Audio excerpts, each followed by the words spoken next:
കുറ്റം ചെയ്യണല്ലോ, ഞാൻ വളരെ സുഖമായി ജീവിക്കല്ലേ, നമ്മൾ നിയമം നടപ്പിലാക്കി നിയമത്തിന് വിധേയമായി ജീവിക്കുന്നു എന്നൊക്കെ നിങ്ങൾ വിചാരിച്ചിട്ട് ഒരു കാര്യമില്ല.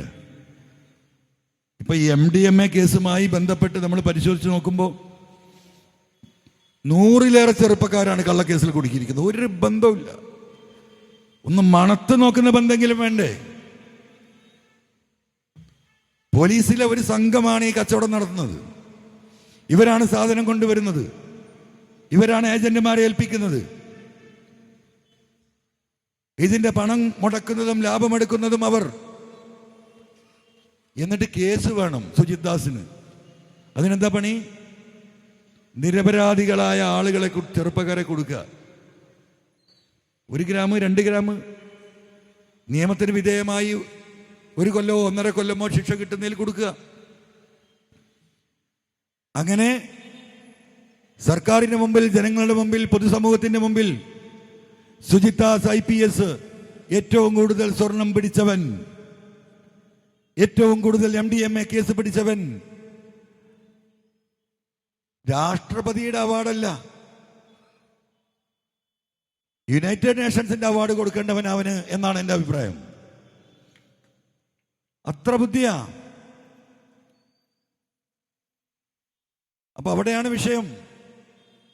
ഇതെല്ലാം നടക്കുന്നത് ഈ മലബാറിൽ, പ്രത്യേകിച്ച് മലപ്പുറം ജില്ലയിൽ. ഇന്നെന്താണ് ബഹുമാനപ്പെട്ട മുഖ്യമന്ത്രി പറഞ്ഞത്? എൻ്റെ കയ്യിലുള്ളത് ഹിന്ദു ന്യൂസ് പേപ്പറാണ്, നിങ്ങളെല്ലാവരും കണ്ടിട്ടുണ്ടാവും. ഇതാണ്.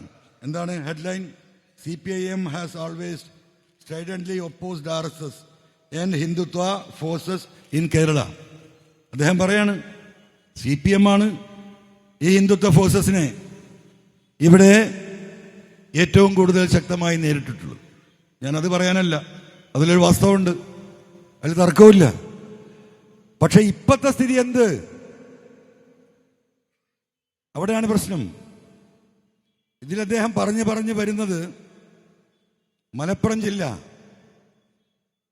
സംസ്ഥാനത്തെ ഏറ്റവും വലിയ ക്രിമിനൽ സംഘത്തിന്റെ കേന്ദ്രം. ആരോടാ പറയുന്നത്? ഹിന്ദു ന്യൂസ് പേപ്പറിനോട്.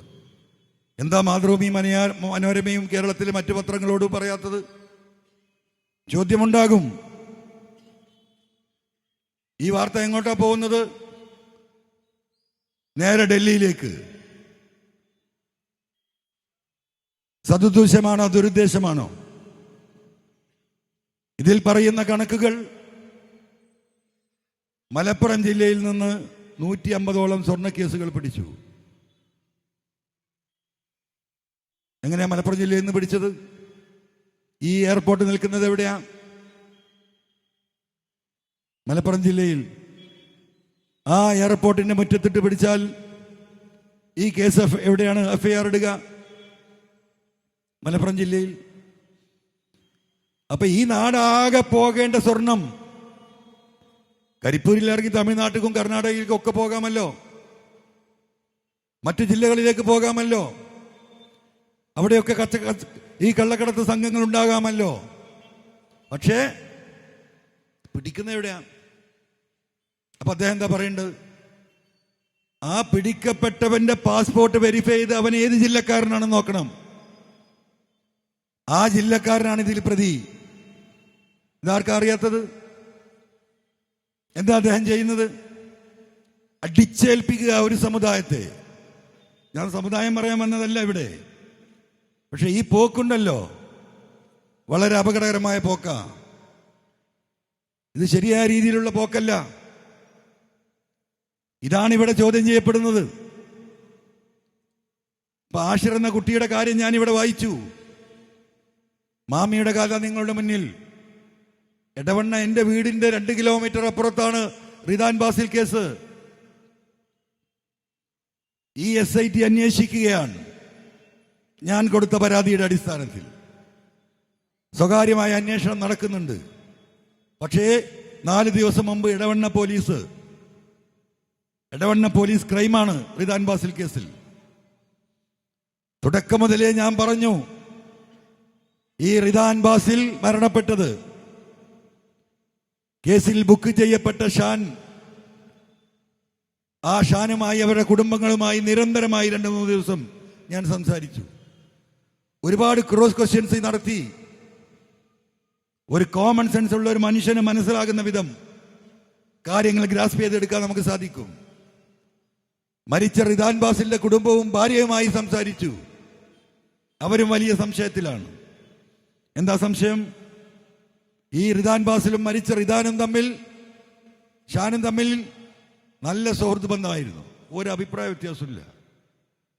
അങ്ങനെ ഒരു കൊല ചെയ്യത്തക്ക രീതിയിലോ അല്ലെങ്കിൽ അഭിപ്രായ വ്യത്യാസമോ ഇല്ല എന്ന് ഈ മരിച്ച റിദാൻ ബാസിലിന്റെ ഭാര്യ കുടുംബവും പറയാം. കൊല ചെയ്യപ്പെട്ടു എന്ന് പറയുന്ന കുടുംബം തെളിവനുസരിച്ച് ആ രാത്രിയിലെ വൈകുന്നേരം 7 മണി തൊട്ട് പിറ്റേ ദിവസം പെരുന്നാളാണ്.